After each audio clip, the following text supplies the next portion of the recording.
नहीं मेरे को पुरानी आदत है ना। वही तो चले जाना, आप मेरे को बता देना, ठीक है? अरे आवाज आईफोन है यार। ठीक है। नमस्कार दोस्तों, पंकज स्टॉक्स के इस खास वीडियो में आपका स्वागत है। और इस समय मैं मंत्री प्रेम अग्रवाल पूर्व मंत्री प्रेम अग्रवाल के आवास के बाहर खड़ा हूं। लेकिन अब ये आवास भी उनका नहीं रहा। जी हाँ, आज खुद प्रेम अग्रवाल ने जब इस्तीफ़ा कल उन्होंने दे दिया था, तो कल उन्होंने जब वो मुख्यमंत्री आवास गए थे तो उसके बाद उन्होंने अपनी गाड़ी छोड़ दी थी और आज इस बंगले को प्रेम अग्रवाल ने छोड़ दिया है।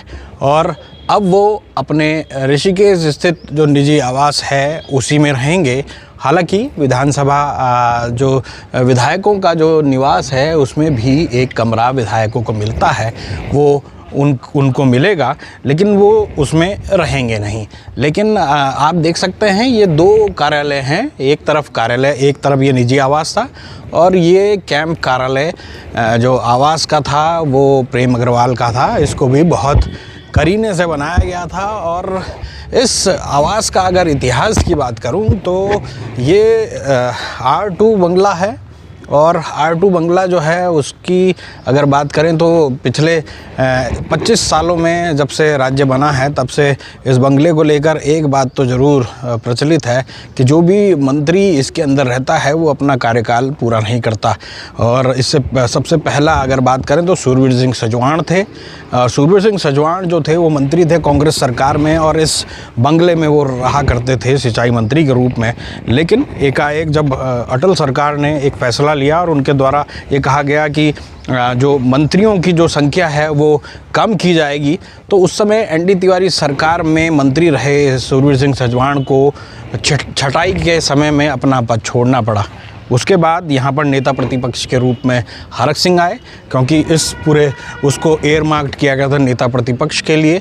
लेकिन जब हरक सिंह रावत यहाँ पर आए, 5 साल उन्होंने विपक्ष के रूप में ज़रूर अपना पूरा कार्यकाल किया, विपक्ष के नेता के रूप में ज़रूर कार्यकाल पूरा किया। लेकिन जब 2012 में कांग्रेस की सरकार आई तो आपको याद होगा 2016 में जिस तरीके से बगावत हुई, हरक सिंह रावत फिर उनको अपने मंत्री पद से इस्तीफ़ा दिया उन्होंने। और तो यानी उनका कार्यकाल पूरा नहीं हुआ। 2017 की बात करें जब वो बीजेपी से विधायक बने और फिर मंत्री उनको बनाया गया, तो फिर ऐन चुनाव से पहले 1 साल पहले हरक सिंह रावत केवल इसीलिए क्योंकि वो कांग्रेस में जाने की जो उनकी चर्चाएं थी वो ज़्यादा बढ़ गई थी, तो उसके बाद उनको मंत्री पद से इस्तीफ़ा देना पड़ा।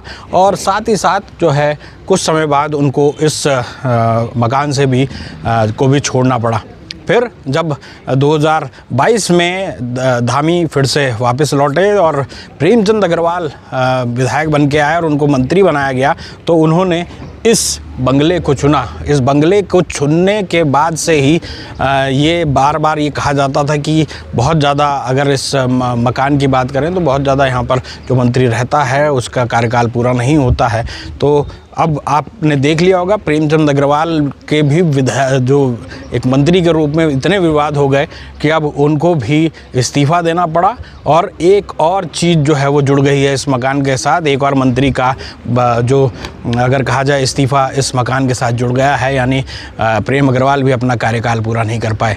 अब देखना दिलचस्प होगा कि आने वाले समय में कौन मंत्री इस मकान में रहता है और क्या वो अपना कार्यकाल पूरा कर भी पाता है। यानी 5 साल की बात कर रहा हूँ। अब अगले 2 साल में कोई मंत्री रह ले तो उसका कार्यकाल पूरा माना नहीं जाता, 5 साल का कार्यकाल होता है।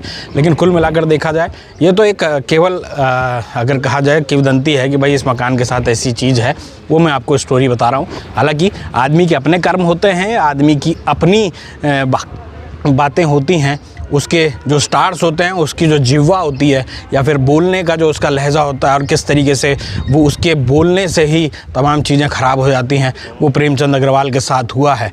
ऐसा नहीं है कि वो इस मकान में रहा तो इसलिए हुआ, अगर हो सकता है अगर वो किसी और मकान में भी रहते और इसी तरीके का रवैया रखते तो शायद वहाँ से भी उनको इस्तीफ़ा देना पड़ता। तो दोस्तों, कैसा लगा आपको ये वीडियो ज़रूर बताइएगा और मुझे कमेंट भी कीजिएगा और मेरे इस चैनल को सब्सक्राइब भी कीजिएगा। मिलते हैं अगले वीडियो में, तब तक के लिए नमस्कार।